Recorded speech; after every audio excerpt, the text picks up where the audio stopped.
look at this little beauty. When I've got 2 cords of wood to cut in a hurry, I grab my Pioneer chainsaw. Pioneer's electronic ignition makes it easy to start. It's a reliable, hard-working machine that lets you finish up in no time. Maintenance is easy too, because Pioneer designed it that way. Hey, it's Marco, and today we're having some fun. I was having a whiskey with neighbor John there, and we were talking about saws, like we do sometimes. And he said, man, I have a really old saw up in the barn. And I said, man, I want to see it. And he pulled out this absolutely gorgeous little saw. This thing was built in 1980, so this is a Pioneer P26, and he bought it new and he used this thing for many years, and he put it away because it lost spark. And I said, man, I gotta do a video with this thing because I just think it's super cool. So, you know, I got a bigger still saw, but I love old saws like this. I think they have a special place in my heart. These saws are made in Peterborough, Ontario, which is just on the other side of Toronto. In the US, I think they had McCulloch saws, which is probably the main old school saw that you had back in the day. And there's other saws too, but I think as far as Canada goes, Pioneer is probably, you know, the name of choice back in the day too, sort of thing. So we got a fresh chain for it. This chain is absolutely roached, and we're going to pull it apart, have a quick look at the inside, get her fired up. If we can get it running good, we'll go buck some wood with it, have some fun. So let's get into it. I had this cover off on Saturday, and we were looking around, and there's a really cool feature that I have never seen on a saw. You can basically take this whole thing apart with a regular chainsaw tool. It's pretty sweet. Because Pioneer designed it that way. There she is. All right, so cover's off. When I first took this apart, this thing was fully caked full of really oily chips. And I think the reason what actually happened was this saw has an automatic oiler on it, but you can't adjust it. This thing pukes out a lot of oil. So I think just in time, a lot of those oily chips built up around the on-off switch back here. But we got her cleaned up. One of the really cool things here is you can see there's a little switch right here. Initially, I was like, what is that thing for? It's actually an automatic decompression, which is really cool.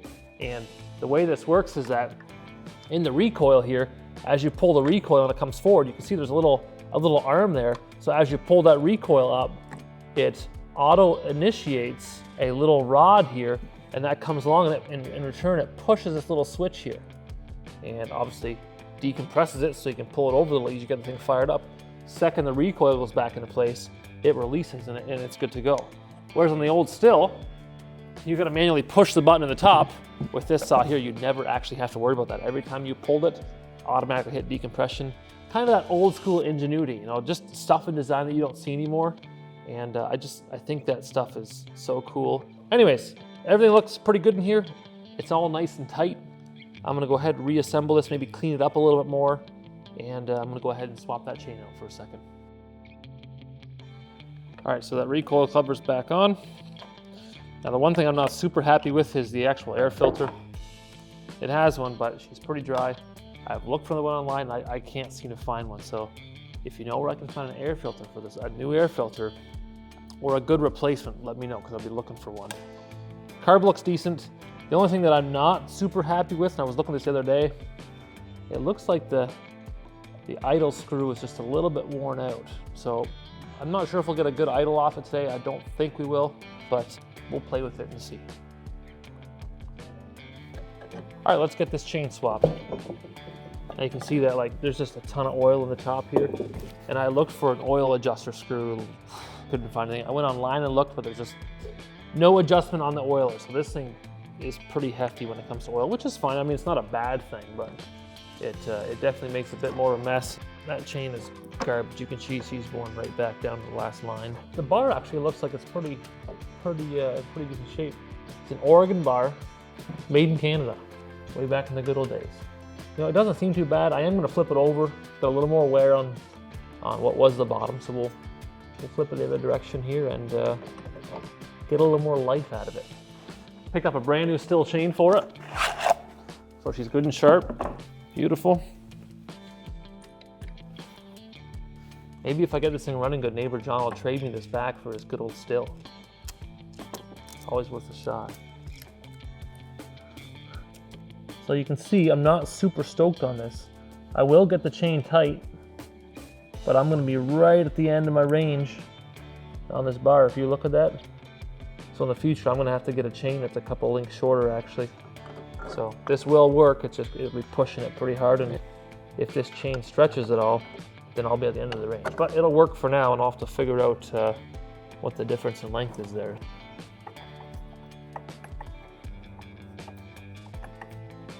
Everybody does this a little differently. My dad always said, hey, you take a saw, if it has a brake, you click the brake, put it against, push it down, and then check it and tighten it. So you can still see a little loose, but that's how I was taught. There's probably 100 ways to do this. It's got an L on the side there. Guessing that's for our air fuel or lean. We might play with that. We'll see how it runs. If it runs pretty good, I'm not gonna touch it. But let's go ahead and try to fire this puppy up. All right, a little choke. She's on, yep. Oh.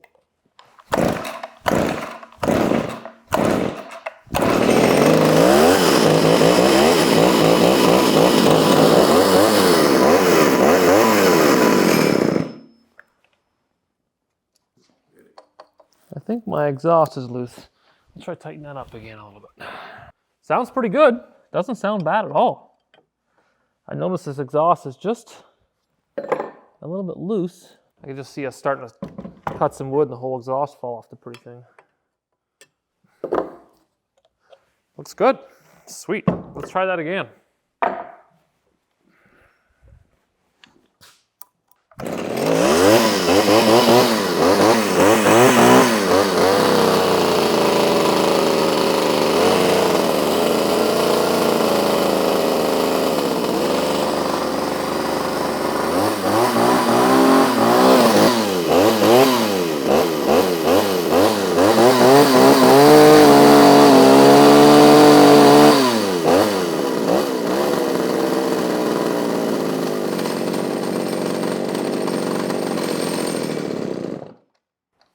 She doesn't want to hold an idle, but runs pretty good.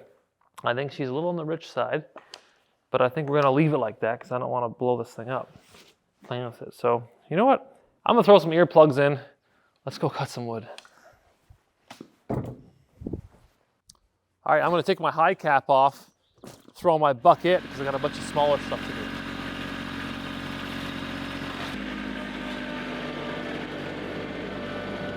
And you can see I've done a bit of work in my little wood yard here, but I want to get this all bucked and split in about the next 2 weeks. So definitely a doable goal.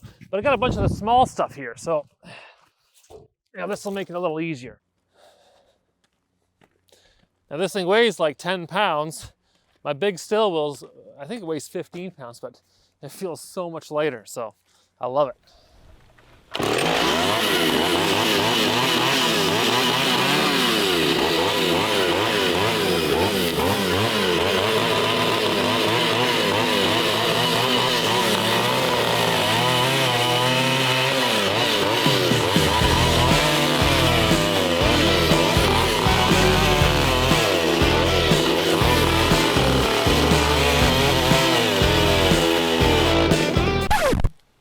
Oh, that was short-lived. What happened?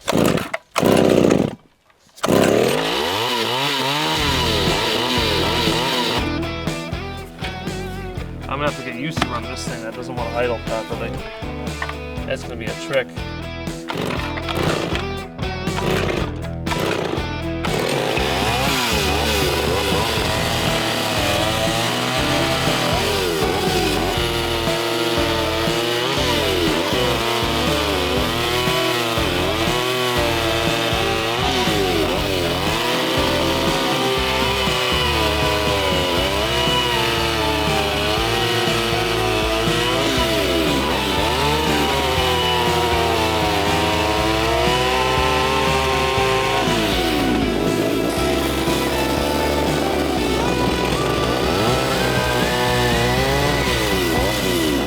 I think I'm gonna lean it out.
Well, as good as the little saw works, I think she needs a good carb clean and or rebuild. So I'm gonna go online, see if I can suss around, figure it out.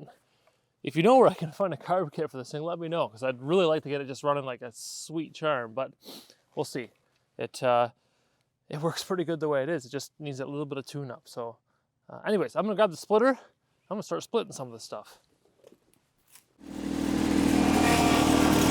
And yes, I cheat a little bit. Yeah, I have a high cap, which makes it really easy just to cheat like this, you know?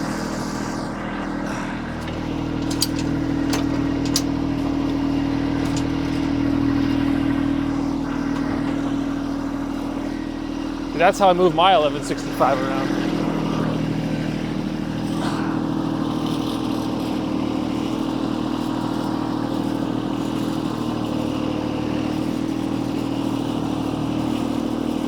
All right. Now, I haven't ran this in probably a couple weeks, which is fine. It's a Honda. And we've had a ton of people asking, where's your new vertical? I promise you, it's coming. Everything takes time, but it will be special. I promise you that. So anyways, once it comes out, you'll be impressed. You know, don't worry. And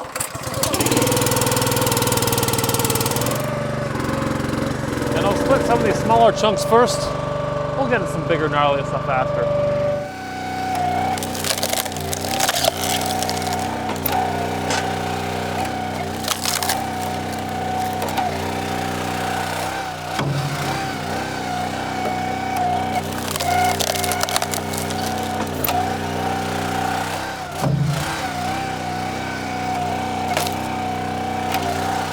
Let's look for something a little more gnarly. This piece is all right. Here I see a good piece. So people will look at this and be like, oh, the 1165 can't split a piece like this. And I go, huh, watch me. Yeah.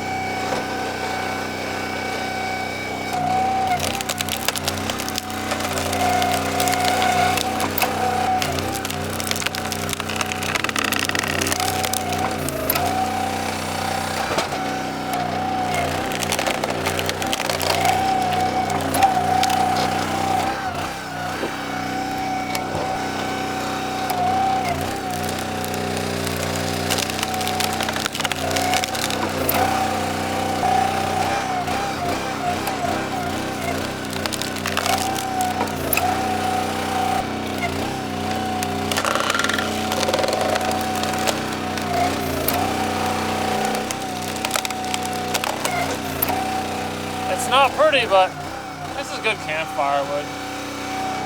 But if you got gnarly chunks, it'll split.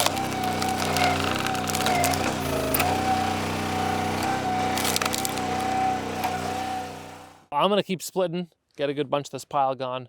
But yeah, I love old saws like that. If you know where I can find a carb kit or a new air filter for it, leave it in the comments below. And if you've seen something you liked on this video, or maybe something that you saw out of the corner of your eye, leave it in the comments below. We love lots of comments. And if you're interested, head over to split-fire.com. You can see lots of specs and details. But yeah, we appreciate your time. If you want to see more of these, give us a big like and a subscribe, and you'll see videos like this every week. Thank you.